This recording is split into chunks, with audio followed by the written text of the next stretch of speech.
Bale, andereñoa, oraintxe aurkeztuko dizkizut. Bai, ez arduratu. Ez, baina ez jarri horrela. Bai, talento ikaragarriak dira. Sekulakoak. Baina itxaron, aurrena utzi neri, bale? Hor zaudete ikasle agurgarriok. Ongi, gaur ezin izango naiz klasera joan. Baina badut zuentzat tareatxo bat. Ongi, hartzazue boli bat eta paper bat. Hori ulertzen duzu, ez da ala? Ba, venga, prestatu. Hasi. Ongi, prest zaudete? Bale, has gaitezen. Bai, datozen minutuetan, gauza bat eta bakarra egin beharko duzue. Apunteak hartu. Hori da dena. Hartu zuen bolaluma, papera, eta nik esaten ditudanetatik. Aldiketan gauza gehien, hartu eta modu txukun batean egiten baldin baduzu, asko zobe. Hitzaldiaren amaieran, zuen apunteak hartuko ditut, eta ahaleginaren arabera, notatxo bat esleituko diot irakaslearen kuadernoan. Zuen izenari. Ados, ulertu da? Ederki. Ongi, hemen txanpon bat dugu. Bere aurkia eta infrentsuarekin, infrentsua eta aurkia. Txanpona, objektu zehatz eta fisiko bezala, aintzinetik erabili izan da. Eta pentsa, aurrekariak ere badaude, historia aurrean oskolak erabiltzen ziren. Trukerako erabiltzen den gauza da, baina bada ere beste gauza abstraktu baten simboloa. Eta hori zer da? Dirua, simbolo hori, diruaren simboloa da, bale? Zer ezin daiteke erosi diruarekin?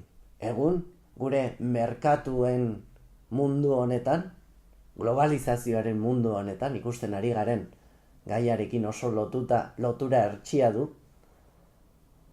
Txanponak indar ikaragarria du. Gaur egungo txanponak pasa dira bilete izatetik elektronikoak izatera, bitcoinak bezala. Baina gatozen pixka bat hitz egitera txanpon honi buruz. Txanpona, bere aurkia eta infrentsuarekin, hasiera batean, metal preziatu ez egina zegoen. Bi metal horiek, zilarra eta urrea dira. Bale? Erromatarrek jakin zuten, edo ikusi zuten, krisialdian txanpon gehiago behar zituztela. Eta esaterako 211. urtean, Karakalak soldatak igotzeko eta bere bainu etxeak prestatzeko dirua behar zuen, baina jakina urrea eta zilarra agortzen ari ziren. Txanpona debaluatzeko zera egin zuen, behioiko txanponak, zilarra eta urrea gutxitu, urritu zituen txanponetan eta ordezkatu zituen beste metal pobreago batzuekin. Alegia, itxuraz, tamainaz, pisuz, txanpon antzekoa izango zen, baina metal preziatuetatik askoz ere urriago. Txanpon horiek, beraz, deabaluatu ziren. Ongi, hemen esku artean dudana, marabedi bat da. Marabediak, esango nuke, 12. mendetik 19. mendeera bitartean, indarrean edo behintzat erabilgarri izan ziren, Espainia osoan. Bale? Marabedi hitza, musulmanekin tratuetan, birkonkista, errekonkista garaian edo konkista garaian, hobe esan da. Izan ere 8 mende irauntzuen horrek, ez dakigu hori errekonkista den edo konkista besterik gabe. Bale, garai hartan Afrikatik etortzen zen urrea, marabediak, txanponak, marabedi izena zuten, eta musulmanekin tratuak egiten zirenean, txanpon horiek erabiltzen ziren, marabediak. Vale? Gaztela Leongo lehendabiziko erregeek egin zituzten urrezko marabediak. Vale? Nahi izatea gerora behioiko marabediak egin.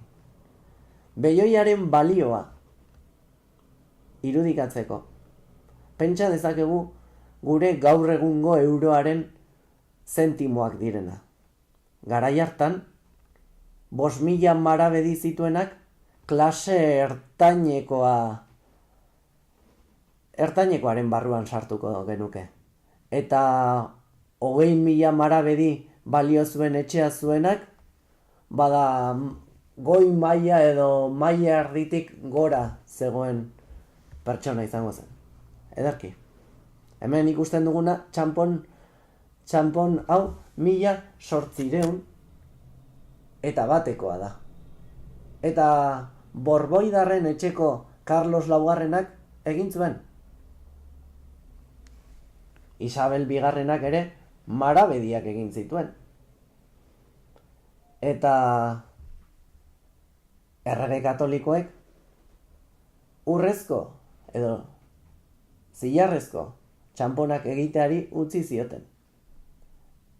Hortik aurrera, marabediak, naiz errealak, behioi motakoak izango ziren. Esaten da, garaian indarrean modan zegoen Veneziako dukatarekin berdindu nahi zutela. Eta horregatik egin zituzten. Gaztela Aragoiko erregeek bada txanponaren debaluazioa.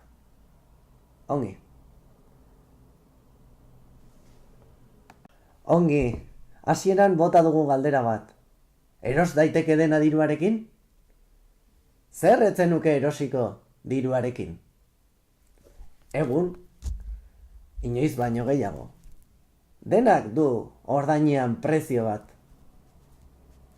Aseguru etxeetan, zure bizitzaren truk 60.000 euro ematen dituzte. Segurua kontratatzen duzunean. Bart, edo atzo Espainiako kongresuan, PSOEk eztabaida batera deitu zituen kongresukideak. Alegia, prostitutek, sexuaren truk, lan egiten dutenak, erregulazio bat behar dute? Legalak behar dute izan? Bueno, eztabaida ez dago gaizki. Ikusten dugu dena erosten dela diruarekin. Jakina. Gure beharrak asetzeko, jan edanean eta janzteko behar ditugunak asetzeko dirua behar dugu. Eta horrek, zoriontsuago egiten gaitu. Baina zibilizatuak garen heinean, bi dira jarri beharko genituzkeen mugak behintzat. Duintasunarekin zerikusia estua dutenak. Bat, pertsonak saltzea izango litzateke. Inondik ere, mesedez. Ez genituzke, esklabuak saldu edo erosi behar. Eta hain berean, ezinezkoa litzateke balio eta eskubide politikoak saltzea. Alegia, demokratikoki, erabakitzeko eskubidea saltzea. Beste hitzetan, klientelismoa alde batera utzi beharko genuke. Ederki, hausi izan da dena. Zuen horriak emaizkiozue zaintzako irakasleari, nik hartuko ditut postontzitik. Agur? Bai, barkatu, ahaztu gabe. Pertsona espezial bat aurkeztu nahi dizuet. Ziur naiz, ari neri baino askoz ere atentzio eta arreta gehiago jarriko diozuena. Baina, tira, lasai. Oraintxe aurkeztuko zaitut. Besterik gabe, utzi agurtzen nire ikasleak.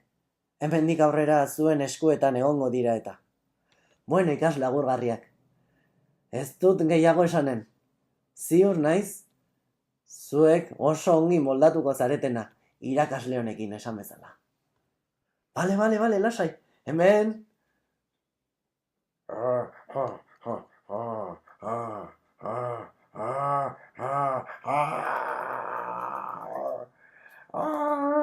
Tarreken, emaidazu musu bat!